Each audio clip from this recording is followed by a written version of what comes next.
Hi everyone, let's talk about Valeria Card Kingdoms, which I've decided to kind of do out of the blue because there's an expansion coming up pretty soon. Not to teach you too much, it's going to add co-op to it. This is just about the main game though. If you haven't seen my playthrough of it, it's linked in the description and everything. I love Valeria Card Kingdoms. I've loved it for years and years now. And it builds on the basic formula that I first saw in Magic Horror. There may be other games that use this thing now, where roll a dice, everyone with buildings in Machikoro, citizens in Valeria Card Kingdoms. Everyone with citizens of that number activate it. I like that it does something different for whether it's your turn or whether you're getting on someone else's turn. It's usually more powerful if you're rolling on your turn. But just from that basic thing, do you try and go all in onto the most likely, the most popular numbers to try and get a big payday when those things finally come through? Do you try and hedge your bets and make sure you've got a load of different things so when every number's rolled pretty much you're going to get something, and rather than it just being the two numbers in Valeria, it's the individual numbers and the sum of the numbers that you need to be thinking about? And yeah, do you really go crazy risky and go for those really unlikely numbers and pile on them because they tend to be cheaper and quite powerful? So it might not happen very much, but you can have a really massive payday if you go for those things. And just from those citizens, you have your Duke to give you a bit of an idea of what to do if you're ever stuck with what you want to buy. Your Duke can give you an idea that you want these particular symbols and things, but there's plenty of ways that you can go based on the domains that come out and the monsters that you've chosen, as well as citizens. Most of the numbers have got an alternate one. I think it's only in the base game anyway, the peasant and the knight stay out as they are, and everything else has got an alternative to it. And from just the base game, there's a ton of little foil packs that add their little expansions, and 3, I think now, major expansions. I've got 1 of those so far. I'm going to get some others.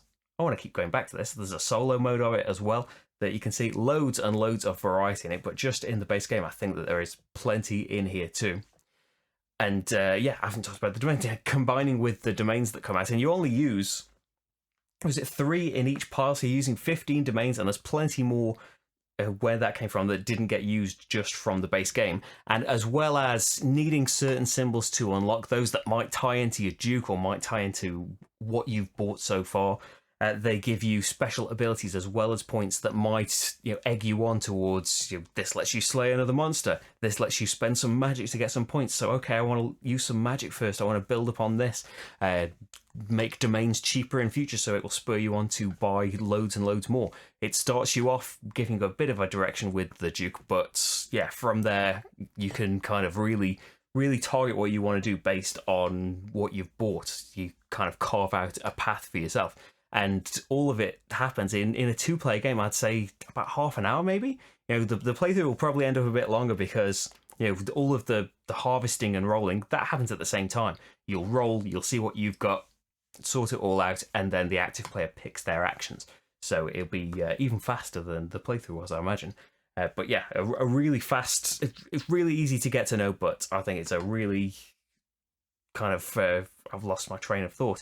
It's a really fun, it's interactive as well, in that I removed from the playthrough, by the way, I don't know if I've mentioned this, there are a load of cards that are well, not a majority of them, but a decent chunk of cards that are steal these things from other players, that if you want a game with that kind of interaction, that kind of confrontation in it, you can add those in.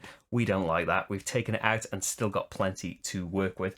But even without that, it's got interaction in just all of the stuff that is out there. Those domains are up for grabs from anyone with those icons. The monsters can be taken at any time. You might have put loads of work into fighting those earlier monsters, but someone might take out the boss before you get to, that will give you, more rewards based on how many of those minions that you killed early on. Just a great game, and I hope the playthrough gives you an idea of whether or not you might agree with that, rather than anything that I said, because I'm clearly just Valeria crazy.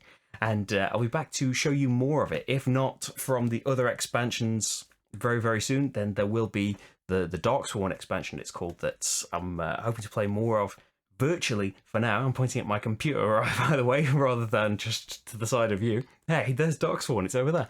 And a physical prototype and video and stuff will be coming from that very, very soon. I'm excited. Hope you are too, if you like Valeria, that is. If not, there'll be more playthroughs. Watch some of them. It'll be great, won't it? Thanks for watching this one, though, and I'll see you for the next game. Bye, everyone.